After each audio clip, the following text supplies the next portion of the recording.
Surat Ibrahim, planting the tree of Tawheed, a Maqasidic insight by Dr. Karim Abuzaid. Join us on Saturdays and Sundays, 9:30 p.m. Eastern, with your host, Laila Nasheeba, streaming on all major platforms. Channel Sunnahfollowers.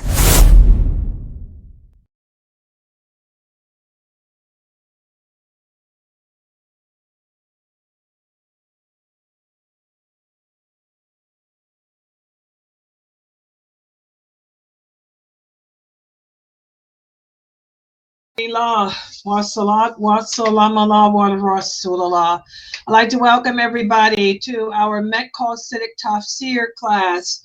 And tonight we're continuing with the Maqasidic Tafsir of Surat Ibrahim. And this is from the book written by Dr. Karim Abuzaid. And we've already discussed how this magnificent surah or chapter of the Quran, it details the story of the two trees, the parable of the two trees, in which Allah speaks about the metaphor set by Prophet Ibrahim alayhi salam. Either you plant the tree of Tawheed or the tree of shirk within your personal heart. And we spent the first part of this chapter discussing the characteristics of the tree of Tawheed and the characteristics of the tree of shirk. And so now we're going to get into the second part of this beautiful chapter, which speaks about the man himself, who was Prophet Ibrahim alayhi salam. So let me put the PowerPoint up on the screen for tonight's discussion.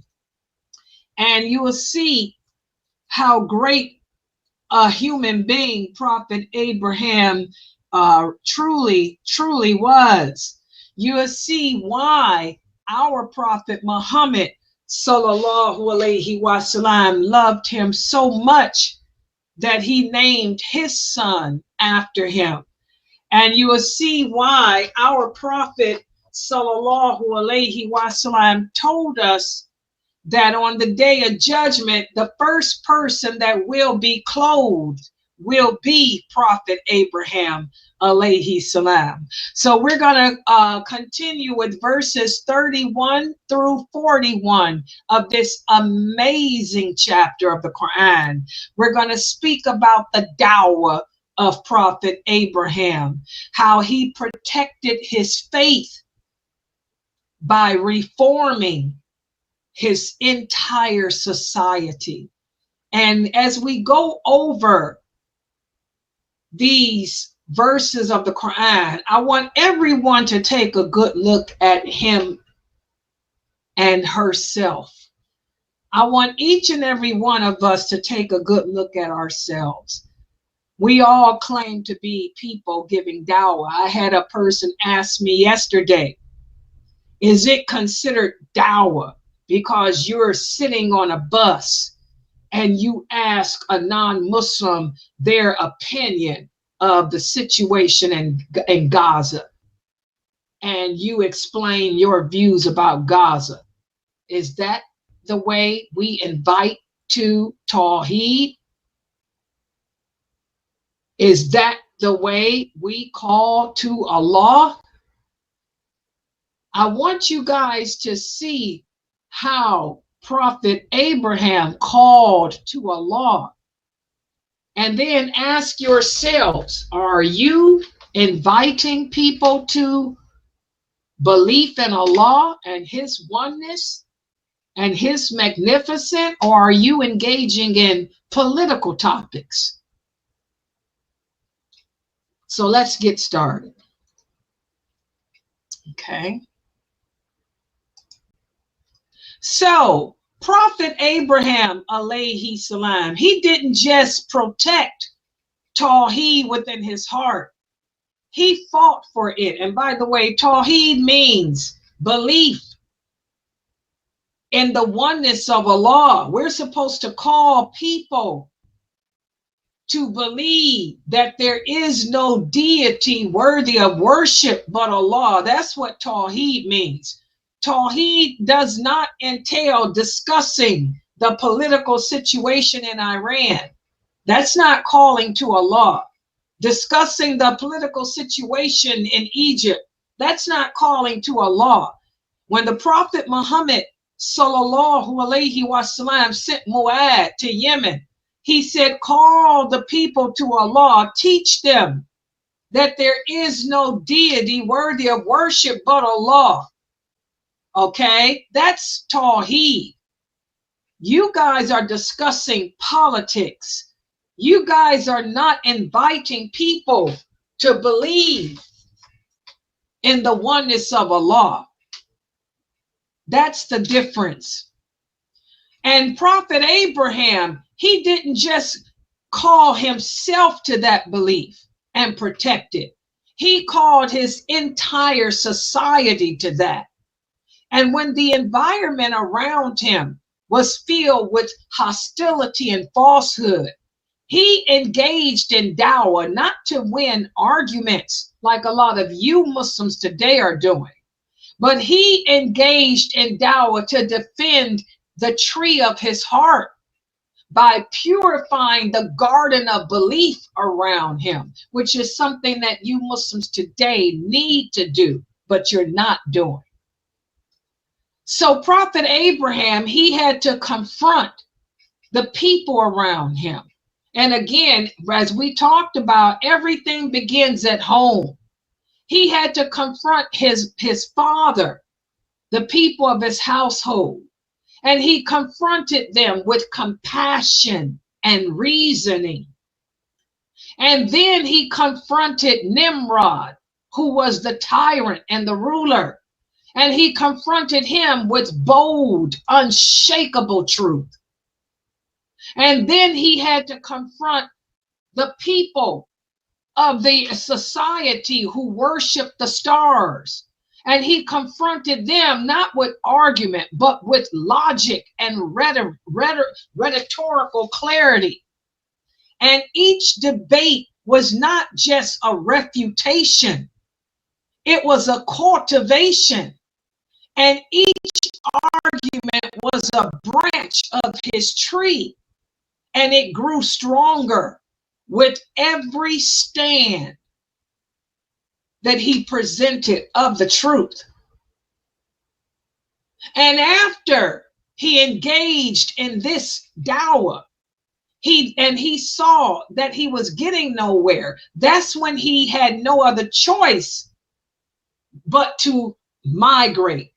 And this is what we have to learn as Muslims. We have to know when to hold and when to fold.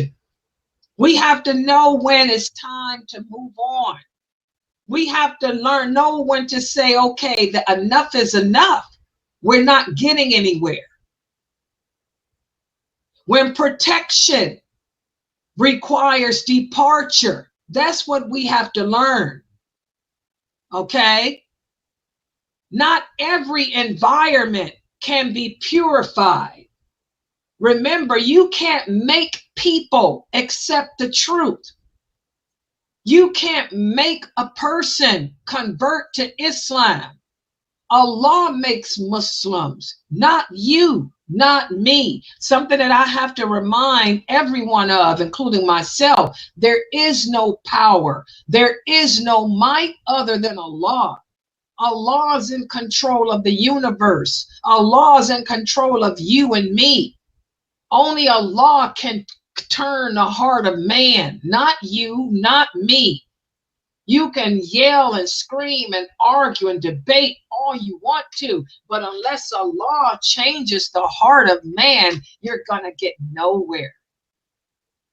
So when Abraham's people threatened his life, planned to burn him alive, Abraham, he did not cling to the earth. He knew it was time to move. It was time to make hijrah, to go somewhere else. And Allah tells us this in the interpretation of the meaning. They wanted to harm him, but we made them the worst of losers. And we saved him and Lot to the land which we have blessed for all people. So what he did, when he saw that he was getting nowhere with these people, not with his family, not with the people in society, he knew he had to move. So him and his nephew and his wife Sarah, Lot was his nephew, they left the country. So you have to learn as a Muslim that there comes a time when we have to fold. I have to just, this is it. I'm not going to get nowhere here. My life is in danger. I have to move. You can make all the dua you want to. You have to have common sense, as I talked about yesterday. Why would you go to a place that's inhabited by people who are haters, who are Ku Klux Klan? You don't go to a town of Ku Klux Klan people thinking that you're protected because you make a certain supplication. You have to have common sense. Like the prophet said, common sense. You stay away from those areas. Okay, otherwise you will be singing the Fatiha as they hang you by your throat, your neck, and you die with Fatiha on your lips. Okay. Well, Prophet Abraham and his nephew Lot and his wife Sarah were the only people in that whole city, the whole country, who believed in Allah. They knew it was time to go, so they left. They made hijrah. Otherwise, they would have been killed. So this teaches us a profound truth. Making hijrah, migrating, and struggling in the way of Allah and Dawah are not separate paths. They are part of the same journey to protect your belief in Allah and to live on and to pass it on. Why stay in a place and let the people kill you?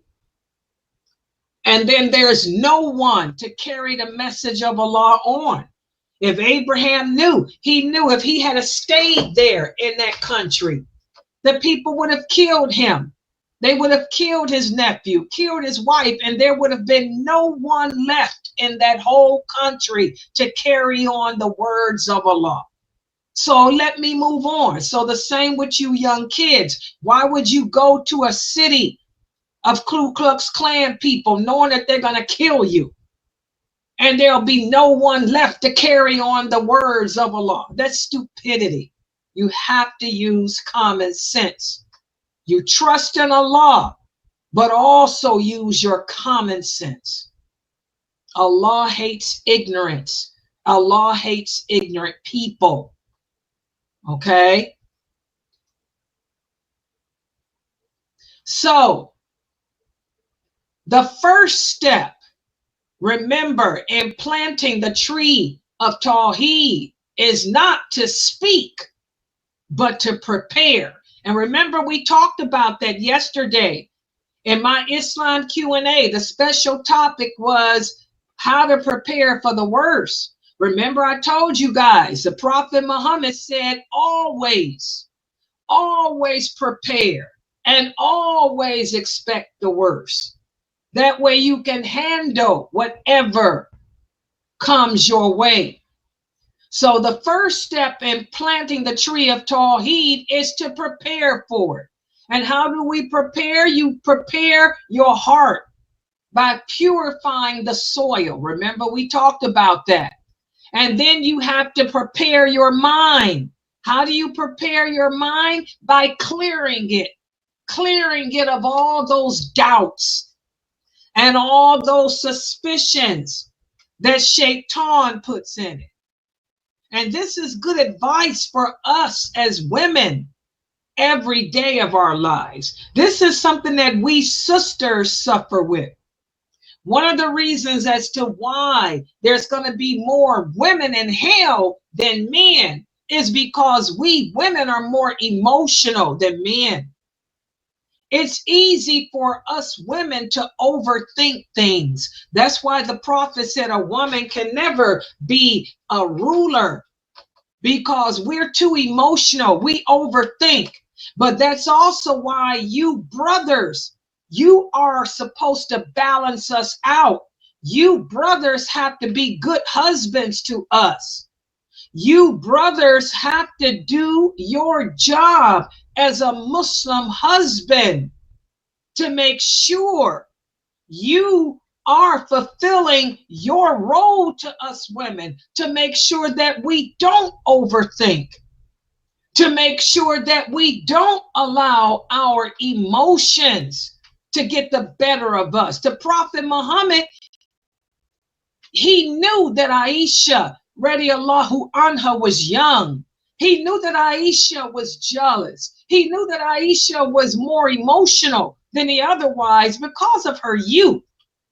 So he did his job to balance her out, to keep her balanced, okay? To keep her mind from over wondering and overthinking. But how many of you brothers today do that? He made dua for Salama to balance her jealousy out. You brothers, are you giving your wives reason to be insecure? Are you brothers falling short in your obligations as a husband? Is that the reason why your wives get in their head and your wives are insecure? Your wives are overthinking. It's because of you. See? Clear mind. A clear mind. A clear mind. Okay? The first step in planting the tree of Tawheed, the first step in planting certainty of faith, the first step in planting security within yourself is first purifying the heart, and the second, and also clearing the mind and making sure your intentions are sincere. Y'all see that? Then comes knowledge. Then comes conviction and the boldness to defend it. See, this can apply in a lot of instances in our marriages and a lot of other things too. See why it's important to learn this religion. The Quran is the psychologist for a lot of stuff. This is your life coach. The life coach for the Muslim is the Prophet Muhammad. I keep telling y'all. All right. So, Prophet Ibrahim, alayhi salam, he didn't just grow a tree. He cultivated a legacy rooted in truth, which rose into worship, and it extended out into generations, which included our Prophet Muhammad sallallahu alaihi wasallam. So each and every one of us as a believer should ask ourselves, is my heart ready for Tawheed? I want all the Muslim youth listening to me. You need to ask yourself, is your heart ready for Tawheed? Are you building the trunk of your tree with sincerity and love for Allah? And when needed, do you have the courage to defend that sincerity and that love for Allah, or to walk away and protect it like Prophet Abraham did? Because you're going to see, we're going to go over his story now. Okay, he knew when to walk away to protect it. He defended it with his family and his countrymen. But when he saw it got too intense with them trying to kill them, he knew to gather his wife and his nephew, who were the only believers there, and walk away. This is what you're going to be asking yourself from here on out. Am I ready to plant that tree? Am I building that tree with sincerity towards Allah and love for him? And if I have to defend it or walk away to protect that, am I willing to do that? Do I have the courage to do it? So now let's go to Prophet Abraham, alayhi salam, the man, his story. From the idols of his father to the pride of kings to the worship of the heavens, Abraham, alayhi salam, stood alone for the truth until the truth became his legacy. Once the tree of Tawheed is firmly rooted in the heart and anchored with knowledge of Allah, and it's watered with sincerity towards Allah, and it's cultivated through submission to him, it must be guarded and it must be protected against the storms of society, because this is where the actual test begins. Not just believing privately in Allah, you're going to have to defend your belief in Allah publicly, guys. Remember, Allah tells us in the Quran, just because we say we believe in him is not enough. We're going to have to prove it. Allah is going to subject us to test every day of our lives. I'm tested every day. I'm pretty sure most all of you are. And the things you love the most in this world, they're going to be the greatest tests. I'm tested with my children.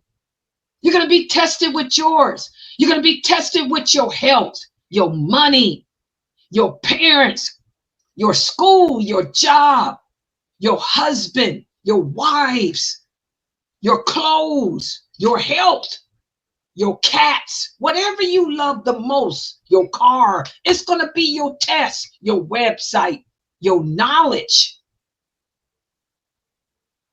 So in this section of this beautiful chapter, we're going to walk through it with Abraham, alayhi salam. We're going to see him be confronted with different things. We're going to see how he deals with idolatry being thrown at him. We're going to see how he handles political arrogance being thrown his way. We're going to see how he handles cosmic delusion being thrown his way.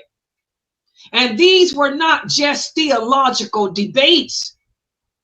They were acts of dawah, resistance, and spiritual leadership, each one strengthening him, clarifying his mission, and preparing him for the final step that he had to make in sacrifice, which is migration, known as hijrah.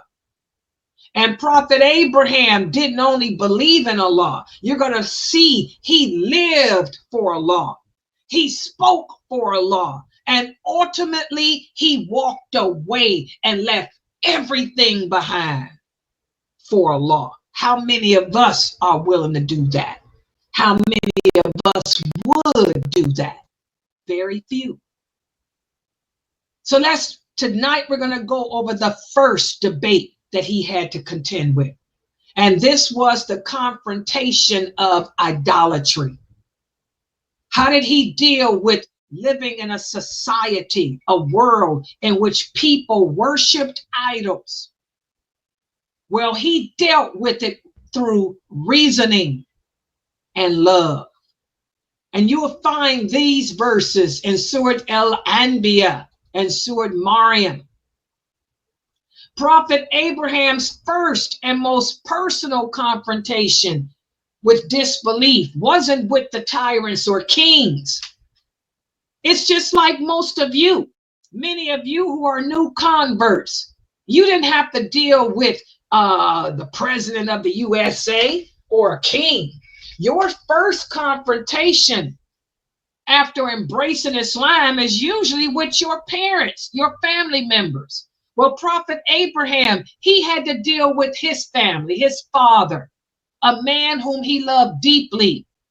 Yet his own father was a person who was an idol maker. He used to make idols and he used to worship them. As Allah says in the interpretation of the meaning and mention the story of Abraham. Indeed, he was a man of truth and he was a prophet. From the very beginning, Abraham's Dawah was marked by compassion, gentleness, and respect. He did not begin by blaming or condemning others for what they believed in, like you see a lot of people doing today. But instead, he addressed them with affection. He went to his father and he said, "Oh, my dear father, why do you worship that which neither hears nor sees and cannot help you in anything?" So here you can see he confronts the false deities, not by making fun of them or ridiculing them, but he confronts it with rationality. He says, "You make them. They didn't make you. They can't hear you. They can't see you. And if you talk to them, they can't even answer you back. They're powerless. They can't protect you. They can't do anything, but you worship them." So he used logic. So this wasn't just theology. Ibrahim was confronting his father with reason and love. He was trying to protect his father from being humiliated. He was trying to protect him from the tragedy of bowing to a lifeless rock. He said, "Oh, my father, indeed there has come to me knowledge that has not come to you. So follow me and I will guide you to a straight path." This verse shows that he didn't approach his father with arrogance, but instead he approached him gently and respectfully with leadership. He didn't come off as being superior. He invited his father to walk beside him, not behind him, but beside him on a clear, safe road. That's how you should approach your parents. When you're trying to invite your parents to Islam, you don't talk about the Gaza situation with them. You invite them to Allah with reason. You know, why would you pray to a statue of Mary? Why would you pray to the dead who cannot hear you, who cannot see you? You know, why would you refer to something as being the son of God when God has no wife, no mother, and all of that? With logic and reason.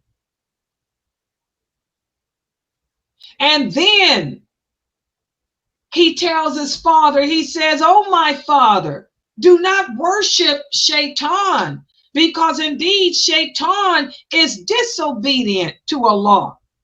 Oh, my father, indeed I fear that a punishment from Allah may befall you." So here, Prophet Abraham is warning his father. And he's telling him, "I fear what Allah may do to you." He's not telling him, "I fear what this idol may do." So this shows the love in the form of dawah, the truth without ego, correction without alienation, that Prophet Abraham used to call or invite his father to the truth. But even with all this gentleness and rationale, his father still refused to accept the truth. His father said, are you turning away from my gods, O Ibrahim? If you do not stop, I will surely stone you. So leave me alone for a long time. So his father rejected him. And Abraham didn't do like a lot of you do. He knew when to hold and when to fold. He wasn't persistent. A lot of you say, oh, Sister Laila, should I keep on and on and on? No, that's it. Don't be persistent. You'll turn people off. You'll make people hate you. You'll make people hate the fact that you're trying to force something on them. Abraham left his father alone. He didn't try to force it on him. When his father said, leave me alone, I don't want to hear it, he left him alone. And then he went outside of his father to the rest of the people. He approached the people then with firmness and clarity. As Allah says in the interpretation of the meaning, Abraham went to the people outside the home and said, what are these statues to which you are so devoted? And they gave him the same answer that people give today. They said, oh, we found our forefathers worshiping them, so we worship them too. So Ibrahim alayhi salam challenged them with courage. He said, then indeed you and your forefathers are in clear error. And they made fun of him. They said, have you brought the truth to us, or are you just playing games with us? And he told them, he said, no, your Lord is the Lord of the heavens and the earth. He's the one who created them.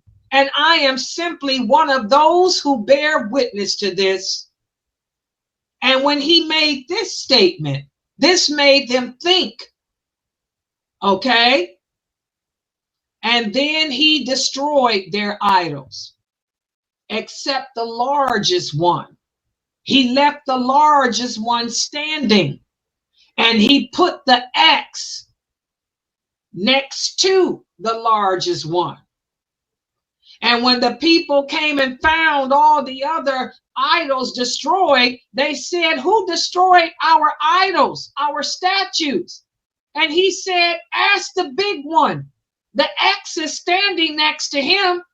Ask him if he did it. If he can speak, see the logic he used. He wanted them to see how silly it was that they were worshiping something that couldn't even defend itself.